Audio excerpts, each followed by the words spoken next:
اندر، ہر نکاح کے اندر جو خطبہ پڑھا جاتا ہے اس میں آدھی اللہ کے رب العالمین کی تعریف ہوتی ہے اور آدھے خطبے کے اندر بدعت کی خطرناکی بیان کی جاتی ہے۔ آپ سنتے ہوں گے فَإِنَّ خَيْرَ الْحَدِيثِ کتاب اللہ، بہترین بات، بہترین کلام اللہ کی کتاب ہے، اور بہترین طریقہ اللہ کے رسول صلی اللہ علیہ وسلم کا طریقہ ہے وَشَرَّ الْأُمُورِ مُحْدَثَاتُهَا، اور سارے معاملات میں سب سے بدتر چیز، سب سے بری چیز دین کے اندر نئی نئی ایجاد کی ہوئی چیزیں ہیں۔ وَإِنَّ كُلَّ مُحْدَثَةٍ بِدْعَةٍ وَإِنَّ كُلَّ بِدْعَةٍ ضَلَالَةٍ، اور ہر بدعت گمراہی ہے اور ہر گمراہی جہنم کی جانب لے جانے والی ہے۔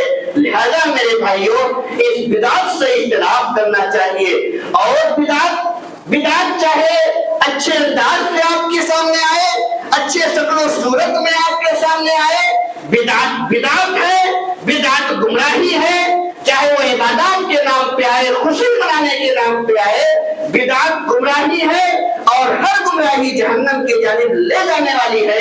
کوئی بھی بدعت اچھی نہیں ہوتی۔ آپ یاد رکھیں دین کے اندر جو چیزیں بھی ثواب کی نیت سے، اچھے ثواب کمانے کی نیت سے عبادت کے نام پہ ایجاد کی ہوئی ہے وہ اچھی نہیں ہو سکتی۔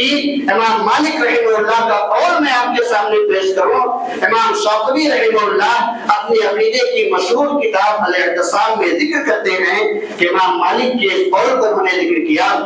امام مالک فرماتے ہیں من ابتدع فی الاسلام بدعۃ یراھا حسنہ فقد زعم ان محمدا خان الرسالہ، جس نے اسلام کے اندر، دین کے اندر کوئی بدعت ایجاد کی اور اس بدعت کو وہ اچھا سمجھتا ہے کہ یہ اچھی بدعت ہے، بری چیز نہیں ہے، اللہ کی عبادت کی جا رہی ہے، جناب محمد رسول اللہ صلی اللہ علیہ وسلم کی پیدائش کی خوشی منائی جا رہی ہے، اس میں نوافل کا اہتمام کیا جا رہا ہے، صدقہ و خیرات کیا جا رہا ہے، اور اسی طرح سے روزہ رکھا جا رہا ہے۔ جس نے بھی کوئی بدعت ایجاد کی اور یہ سمجھا کہ یہ بدعت اچھی ہے، اچھا ہے، نیک عمل ہے، فقد زعم ان محمدا خان الرسالہ، تو اس نے گمان کیا کہ محمد صلی اللہ علیہ وسلم نے رسالت کے اندر خیانت کیا۔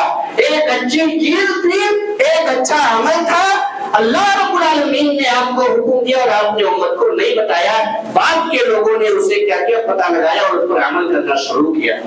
اور یہ کیوں ہے؟ انہوں نے اللہ رب العالمین کے اس قول کو بھی ذکر کیا کہ اللہ رب العالمین نے فرمایا الیوم اکملت لکم دینکم واتممت علیکم نعمتی، کہ اللہ کے رسول صلی اللہ علیہ وسلم کو مخاطب کر کے کہا کہ آج میں نے تم پر دین کو مکمل کر دیا اور اپنی نعمتوں کو تم پر تمام کر دیا۔ تو جو شخص بدعت کو ایجاد کرتا ہے اور وہ یہ گمان رکھتا ہے کہ یہ اچھی چیز ہے، تو یقین جانے دوسرے معنوں میں آپ کہہ لیں کہ وہ آدمی یہ گمان کرتا ہے، یہ تصور کرتا ہے کہ نعوذ باللہ ثم نعوذ باللہ کہ جناب محمد رسول اللہ صلی اللہ علیہ وسلم نے رسالت میں خیانت کیا، آپ کو اللہ نے ایک نیک عمل کا حکم دیا تھا اور آپ نے اسے امت کو نہیں بتایا۔ آگے آپ امام مالک فرماتے ہیں فَمَا لَمْ يَكُنْ يَوْمَئِذٍ دِينًا فَلَا يَكُونُ الْيَوْمَ دِينًا، کہ جو چیز اس وقت اللہ کے رسول کے زمانے میں دین نہیں تھی وہ آج دین نہیں ہو سکتی۔ جو عمل اللہ کے رسول صلی اللہ علیہ وسلم کے زمانے میں نیک نہیں ہو سکتا، نیک نہیں تھا، آج وہ عمل نیک نہیں ہو سکتا، کیونکہ عبادت کی جتنی شکل و صورتیں ہیں جناب محمد رسول اللہ صلی اللہ علیہ وسلم نے ہمیں بتا دیا تھا۔ اب میرے بھائیوں آپ کیسے پتا کریں گے کہ یہ کام بدعت ہے یا یہ کام سنت ہے؟ کوئی شخص عبادت کر رہا ہے، اللہ کے لیے نماز پڑھ رہا ہے، اس کی نیت پر ہمیں شک نہیں، ظاہر سی بات ہے کوئی آدمی جان بوجھ کر کے اللہ کے رسول صلی اللہ علیہ وسلم کی مخالفت نہیں کرے گا۔ آدمی ثواب کی نیت سے کوئی کام کر رہا ہے، آپ کیسے پتہ لگاؤ گے کہ یہ کام سنت ہے کہ بدعت ہے؟ ایک ضابطہ میں بتاتا ہوں میں، آپ کوئی بھی نیک عمل جسے دین کے نام پہ کیا جائے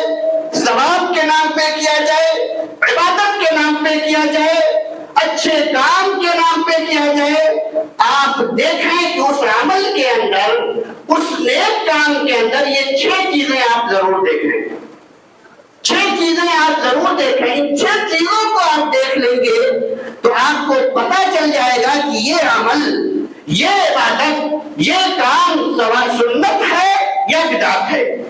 پہلی چیز، وہ 6 چیزیں، 6 چیزوں کی ابتدا کام سے ہوتی ہے۔ پہلے آپ دیکھیں کہ کیا اللہ کے رسول صلی اللہ علیہ وسلم نے اس عمل کو کیا۔ سب سے پہلے دیکھیں کہ اللہ کے رسول صلی اللہ علیہ وسلم نے یا آپ کے بعد خلفائے راشدین نے اس عمل کو کیا یا نہیں کیا۔ اگر کیا تو وہ عمل سنت ہے، وہ عبادت ہے، وہ ثواب کا کام ہے، وہ اجر کا باعث ہے۔ اگر نہیں کیا، بعد کے لوگوں نے ایجاد کر لیا تو وہ عمل سنت نہیں ہے، وہ عمل بدعت ہے۔ کیونکہ اللہ کے رسول صلی اللہ علیہ وسلم نے صحابہ کرام کو مخاطب کر کے فرمایا کہ علیکم بسنتی و سنت الخلفاء الراشدین، اے میرے صحابہ، تم میری سنت کو اور خلفاء راشدین کی سنت کو لازم پکڑ لو اور اسے مضبوطی کے ساتھ لازم پکڑ لو۔ تو جو عمل اللہ کے رسول صلی اللہ علیہ وسلم نے نہیں کیا، آپ کے صحابہ نے نہیں کیا، خلفاء راشدین نے نہیں کیا، آپ جان جائیں کہ وہ عمل سنت نہیں، وہ عمل بدعت ہے۔ ٹھیک، آپ نے دیکھ لیا کہ وہ عمل اللہ کے رسول صلی اللہ علیہ وسلم نے کیا یا نہیں کیا۔ اگر کیا تو پھر آپ دیکھیں کیسے کیا۔ کیا دیکھیں؟ کیسے کیا۔ ظاہر سی بات ہے کوئی بھی نیک عمل اس وقت تک قابل قبول نہیں ہوگا جب تک اس کے اندر 2 چیزیں نہیں پائی جائیں گی۔ ایک یہ اخلاص، اس عمل کو خالص اللہ کی رضا کے لیے کیا گیا ہو۔ دوسرا، اس عمل کو اللہ کے رسول صلی اللہ علیہ وسلم کے بتائے ہوئے طریقے کے مطابق کیا گیا۔ لمبی بحث اس کے تعلق سے مختصراً بیان کر کے نکلتا ہوں کیونکہ موضوع کچھ اور ہے۔ اس سے تمہید بیان کرنا، اللہ کے رسول صلی اللہ علیہ وسلم نے دیکھے کہ اس عمل کو کیسے کیا۔ جیسے کیا اسی طرح آپ کریں تو آپ کا وہ عمل سنت کے موافق ہوگا، قبول ہوگا، ورنہ نہیں۔ کیونکہ اللہ کے رسول صلی اللہ علیہ وسلم نے 12 ارشاد فرمایا، صلو کما رأیتمونی اصلی، تم اسی طرح نماز پڑھو جس طرح تم مجھے نماز پڑھتے ہوئے دیکھتے ہو۔ آپ کتنے ہی خلوص کے ساتھ، الہیت کے ساتھ اللہ کی رضا کے لیے نماز اگر پڑھتے ہیں، آپ کی نماز اللہ کے رسول صلی اللہ علیہ وسلم کے بتائے ہوئے طریقے کے مطابق نہیں، اس نماز کو آپ کے منہ پر مار دیا جائے گا، اس کا کوئی ثواب نہیں ملے گا۔ آپ دیکھو کہ اللہ کے رسول نے اس عمل کو کیا تو کیسے کیا، اسی طرح انجام دو۔ تیسری چیز کہ آپ نے کب کیا، وقت دیکھیں، ٹائم دیکھیں۔ جس وقت آپ نے کیا اس وقت کو آپ عمل کریں گے تو آپ کا وہ عمل سنت کے موافق قرار پائے گا۔ جیسے ظہر کی نماز آپ نے کب پڑھی؟ زوال کے بعد۔ کوئی آدمی زوال سے پہلے پڑھ لیتا ہے، اس کو ثواب ملے گا؟ قطعاً نہیں، عذاب ملے گا۔ دین کے اندر نئی چیز ایجاد، نیا وقت نماز کے ایجاد کرنے کا وہ مرتکب پائے گا اور اسے سزا ملے گی۔ تو آپ دیکھیں کہ کب کیا، اسی وقت کریں۔ چوتھی چیز کہ آپ نے کتنا کیا۔ آپ نے کتنا کیا، جتنا آپ نے کیا اتنا ہی آپ کو کرنا ہے۔ عبادت کے اندر کمی یا زیادتی کی گنجائش نہیں ہے۔ ظہر کی نماز 4 رکعت پڑھنی ہے، فرض نماز آپ 4 پڑھیں، سنت موقدہ 6 ہے ظہر کے اندر، آپ 6 پڑھیں۔ اس کے علاوہ شریعت نے آپ کو اجازت دی ہے، نفل جتنا چاہے پڑھیں۔ ظہر کی نماز کوئی آدمی اگر 5 رکعت پڑھ لیتا ہے، 6 رکعت پڑھ لیتا ہے تو اسے ثواب ملے گا؟ قطعاً نہیں ملے گا۔ اب آپ کہو گے کہ بھائی نماز پڑھنا تو اچھی بات ہے، ایک آدمی 4 کی جگہ 5 پڑھ لے، 6 پڑھ لے، کیا حرج ہے؟ حرج یہ ہے کہ اللہ کے رسول صلی اللہ علیہ وسلم نے اتنا نہیں پڑھا جتنا تم پڑھ رہے ہو، یہی حرج ہے۔ اس لیے آپ کا وہ عمل بدعت قرار پائے گا۔ پھر آپ دیکھیں کہ آپ نے کہاں کیا، آپ نے اس عمل کو کہاں کیا۔ جیسے حج کہاں کیا جاتا ہے؟ مکہ کے اندر کیا جاتا ہے۔ حج کی ادائیگی کہاں ہوتی ہے؟ مکہ میں طواف کس کا ہوتا ہے؟ خانہ کعبہ کا. سعی کس کی ہوتی ہے؟ صفا مروہ کی. اگر کوئی آدمی کسی مزار کا طواف کرنے لگے، تعزیہ کا طواف کرنے لگے تو اسے ثواب ملے گا؟ پتہ نہیں، کیونکہ اللہ کے رسول صلی اللہ علیہ وسلم نے خانہ کعبہ کا طواف کیا، صفا مروہ کی سعی کی. آپ کو خانہ کعبہ کا ہی طواف کرنا ہے، صفا مروہ کی سعی کرنی ہے. اسی طرح سے چھٹی چیز آپ کو دیکھنا ہے کہ آپ نے اس عمل کو کیوں کیا. کیا آپ نے کیا، کیسے کیا، کب کیا، کتنا کیا اور کیوں کیا. کیوں کیا اور کیسے کیا، آپ نے کیوں کیا یہ دیکھیں. آپ نے جو بھی عمل کیے کس لیے کیے؟ اللہ کو راضی کرنے کے لیے، اللہ کو خوش کرنے کے لیے اور ثواب کمانے کے لیے. کیونکہ اللہ رب العالمین حکم دیتا ہے، سورہ آپ دیکھتے ہو کہ رمضان میں آپ نے فرمایا من صام رمضان ایمانا واحتسابا، جس نے رمضان کے روزے رکھے اللہ پر ایمان رکھتے ہوئے اور ثواب کی امید رکھتے ہوئے. تو آپ نے جو بھی اعمال کیا کس لیے کیا؟ ثواب کے لیے. کس کے ثواب کے لیے؟ اپنے یا دوسروں کے؟ اپنے لیے. کہیں کوئی روایت نہیں ملتی کہ آپ نے کوئی عبادت کی ہو اور کہا ہو کہ اس کا ثواب فلاں کو مل جائے، اس کا ثواب میرے چچا کو مل جائے، میرے والدہ کو، میرے والد کو مل جائے. ایسا ثبوت نہیں ملتا. مثال کے طور پر قرآن کی تلاوت، آپ نے 12 قرآن کی تلاوت کی. کہاں کی؟ مسجد کے اندر آتے جاتے سفر میں تلاوت کی. کس لیے؟